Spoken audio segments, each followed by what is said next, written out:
Today, we're going to walk through a really practical method for shifting out of those reactive, critical thought patterns and into a state of what we call aligned, presence-driven leadership.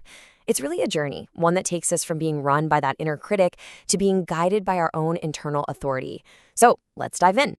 Here's the path we'll take together. First, we're going to identify what we call the voice of misalignment. Then we'll establish two foundational truths that this whole practice is built on. After that, we'll get practical and walk step by step through an exercise to uncover and rewrite our patterns.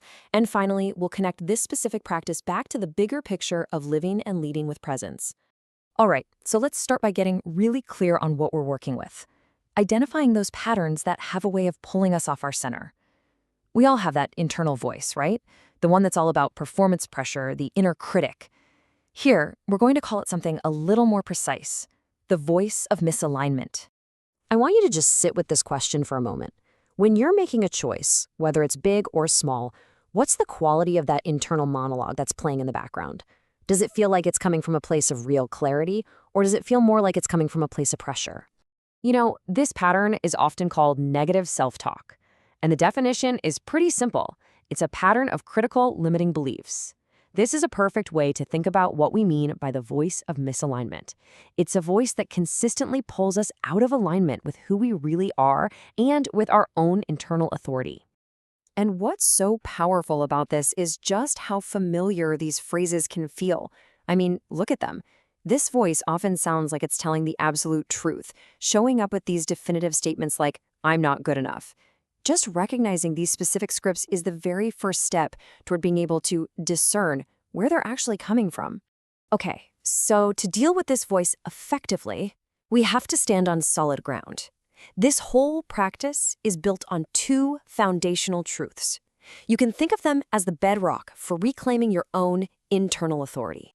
The first truth is absolutely crucial. That critical, misaligned voice, it's not you. It is not your identity. It's simply a pattern of thought, like a groove that's been worn into the mind over years and years. Making that separation, seeing the thought without becoming the thought, that is a huge act of discernment. And the second truth follows right on the heels of the first one. If this voice isn't you, then it stands to reason that what it says isn't your truth either. It's essentially misinformation coming from a very biased narrator. Realizing this is so liberating because it means we don't have to believe everything we think. We get to choose which voice actually holds authority in our lives. So with those two truths firmly in mind, now we can step into the practice itself. And part one is really an exercise in courageous awareness. It's about simply uncovering these misaligned patterns without any judgment, just for the sake of getting clear. So here's the entire roadmap of where we're going. It's a four-step process. We're going to uncover, then rewrite, then reinforce, and finally erase. It's a simple, repeatable framework for taking responsibility for our own inner world. And the tools for this couldn't be simpler. All you're going to need to get started is a pencil and a piece of paper. And the pencil is actually really important here, as we'll see in a minute, because it represents something that isn't permanent, something that can be changed. Okay, so the first action is just this. With your pencil, you're going to write down one of those limiting beliefs, one of those lies that the voice of misalignment tells you. The simple act of getting it out of your head and onto the paper is a really powerful way to start externalizing the pattern. Now we move into part two, and this is where we shift from just passively observing to actively creating. This part is all about choosing responsibility over reactivity by consciously rewriting the script with our own authority. So you're going to put down the pencil and pick up a pen.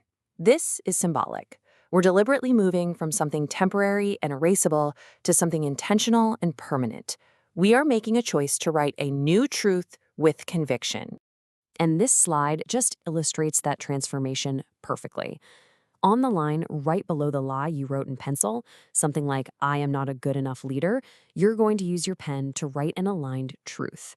Now, this isn't about some over-the-top, unrealistic affirmation. It's about a grounded, believable truth like, "I am learning and growing in my leadership."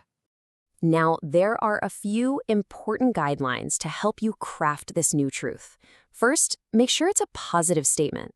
You want to avoid negative words like not or don't. So instead of saying, "I am not a bad leader," you'd write, "I am a capable and developing leader." You're reaching for something that's self-affirming. And you know what? It's totally okay if it feels a little unfamiliar or even awkward at first. That's part of the process. The third step is all about reinforcement. For 7 days straight, you're going to read both the lie you wrote in pencil and the truth you wrote in pen. The whole purpose here is to help your mind register the contrast, to really feel the difference between that old, misaligned thought and the new aligned truth that you are consciously choosing.